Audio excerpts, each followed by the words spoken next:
j'avais tendance à ce que les gens se moquaient de moi, de ma taille, de tout ce qui s'ensuit. Bon, je me suis dit, au lieu que les gens se moquent de moi, et si je profite, je fais de ça un métier, avant que les gens se moquent de moi, mais je me moque de moi dans l'humour. Non, c'est pas à cause de la taille aussi, sinon je suis diplômé à l'université, Bac plus 3. Ah bon, vous avez fait l'université? Voilà, je suis diplômé en sociologie des organisations et développement communautaire. Et je me suis recyclé, j'ai fait aussi l'informatique. Je ne suis pas la femme d'un militaire parce que tout peut surgir d'un coup. Tu peux l'attendre parce que la femme d'un militaire, c'est comme la femme d'un marabout. Au moment où tu t'apprêtes à toucher la femme, c'est quelque chose qui s'est déclenché dans sa tête, il peut apparaître à tout moment. Quel est votre âge d'abord? Moi, bon, je ne vais pas dire exactement, mais ce qui reste clair, je suis né le 4 janvier 1996. À 1996? Yep. Ok. Oui. C'est quoi l'avantage d'être petit? Non, l'avantage a plein d'avantages. Tel que par exemple, quand il y a un incendie, on dit sauver les femmes et les enfants d'abord. Et on se faufile directement. Quand il y a des problèmes, on dit d'abord les femmes et les enfants. On fait toujours allégeance à nous, on nous sauve. Donc, d'une part, c'est avantageux. Imaginez par exemple, nous ici, on se lance dans l'aventure. Donc, dans l'affaire de clandestin, là, nous, quand on nous met dedans, c'est plus facile à ce que nous, on nous sauve que par rapport aux autres. On dit non, laissez-les passer d'abord. Okay. Priorité aux enfants, vous avez vu, c'est un peu ça. Mais vous n'êtes pas enfant, hein? Ouais, on sait. Parfois, l'apparence, elle est parfois trompeuse. Mais comme on aime le dire aussi, que l'homme, c'est pas la taille, c'est dans sa tête, tout se passe dedans. Okay. Non, c'est pas à cause de la taille aussi, sinon je suis diplômé à l'université, Bac plus 3. Ah bon, vous avez fait l'université? Voilà, je suis diplômé en sociologie des organisations et développement communautaire.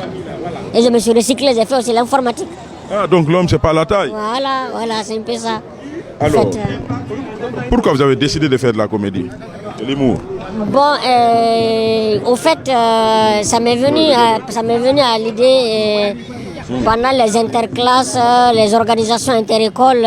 Donc, je faisais partie toujours de la commission culturelle. Donc, on s'est lancé dans le théâtre. Moi-même, je me trouvais un peu drôle. Les gens me trouvaient en fait drôle, mais je me suis dit pourquoi ne pas faire de cette chose une profession, parce que j'avais tendance à ce que les gens se moquaient de moi, de ma taille, de tout ce qui s'ensuit. Bon, je me suis dit, au lieu que les gens se moquent de moi, et si je profite, je fais de ça un métier, avant que les gens se moquent de moi, mais je me moque de moi dans l'humour. Je me suis dit que ça peut donner, c'est dans ce sens que je me suis lancé dans la comédie. Après maintenant, j'essaie de professionnaliser en me lançant dans l'humour exactement, en suivant les formations. Bon, j'ai oublié quand même exactement, mais je suis devant vous. Vous pouvez me dire ou m'estimer. C'est un langage que vous. Donc, ce qui reste clair, je suis fier de moi comme en tant que personne. Donc, vous n'avez aucun complexe par rapport à votre... J'ai pas de complexe, Le complexe, aujourd'hui, c'est si j'avais pas étudié, j'avais pas fait le banc, je ne suis pas connu. Mais aujourd'hui, grâce à Dieu, je suis pas, on ne peut pas dire que je suis une personnalité publique jusqu'à ce point, mais au moins, je peux être compté parmi au moins les humoristes de Guinée aujourd'hui. Okay. Parce que je suis avec des groupes d'humoristiques dont nos coachs, c'est les grandes icônes de la Guinée, tels que les Honorables Mamatog, les Ebal Traoré, les Las, je suis avec les Tchernomamou, les Ivaluron, on est ensemble dans tout ça. Vous connaissez Grand P? Je le connais, oui, on a même fait des prises de photos lors de One Man Show de Show Pedro au CSF du Centre culturel franco-guinéen. À l'occasion de son double One Man Show, on s'est vu là-bas. Vous dites qu'on ne suit pas la femme des militaires, pourquoi? On ne suit pas la femme des militaires parce que tout peut surgir d'un coup.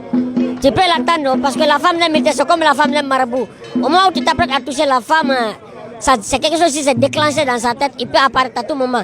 Imaginez si tu le vois en tenue, quelle réaction? Tu vas te coucher par terre, dis-moi, c'est mieux que de rien. C'est un peu genre ça. Est-ce que vous avez joué ça, hein? Ouais. C'est un de mes sketchs qui figure sur ma page, Monsieur Satnaz Comédie, pour ceux qui veulent s'abonner ou aller visiter, se trouve là-bas. Donc nous vous invitons donc, chers abonnés de Reflet Guinée, à aller vous abonner massivement sur la page de Monsieur Satina Comédie. Ouais, Monsieur Satina Comédie, c'est ça exactement. Faites-moi rire. Non, ça n'a rien à faire, ça n'a rien à drôle. Faites-moi rire. Bon, si vous voulez rire, je vous invite aux événements, parce qu'il y a plein d'événements. Ce mois-ci, le mois-là, au CCFG, au Blue Jaune, surtout le jeudi, là, on a le jeudi stand-up qui se passe au CCF dans la brasserie des arts. Donc si vous voulez rire, allez-y là-bas. Quel a été votre premier film? Votre premier? C'est Tel père, tel fils. Ça parlait de quoi? Ça parlait de l'arrogance entre fils et père.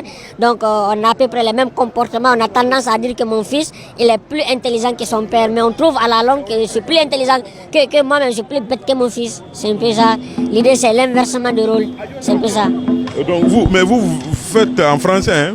Ouais, je fais en français. Pourquoi vous ne faites pas en poulard ou en chouchou, en manika? Oh, parce que moi, en fait, l'humour que moi je vise, ça ne se limite pas seulement qu'à une nation. Je ne parle pas d'une communauté restreinte ou ma vision c'est au-delà de la limite. Donc je pense que comme la langue française c'est une langue internationale, je pense bien que c'est une façon de véhiculer, de faire en sorte que le message puisse aller plus loin. C'est un peu ça. Donc vous êtes de Satina, hein? Ouais, je suis de Satina, 6 km de Popodara, dans le village qu'on appelle Satina. Donc ça, c'est dans l'abbé. Donc vous êtes lié à un certain Alimou Satina, vous le connaissez? Alimou Satina, c'est un parent, il est journaliste aussi, c'est un parent. Ah, c'est un journaliste. Ouais, honorable Mamatok. Il est célibataire? Honorable Mamatok, c'est un parent. Oui, il est célibataire, mais un célibataire heureux, au moins plus qu'il est marié malheureux. Oh, merci beaucoup. Merci beaucoup, c'est gentil.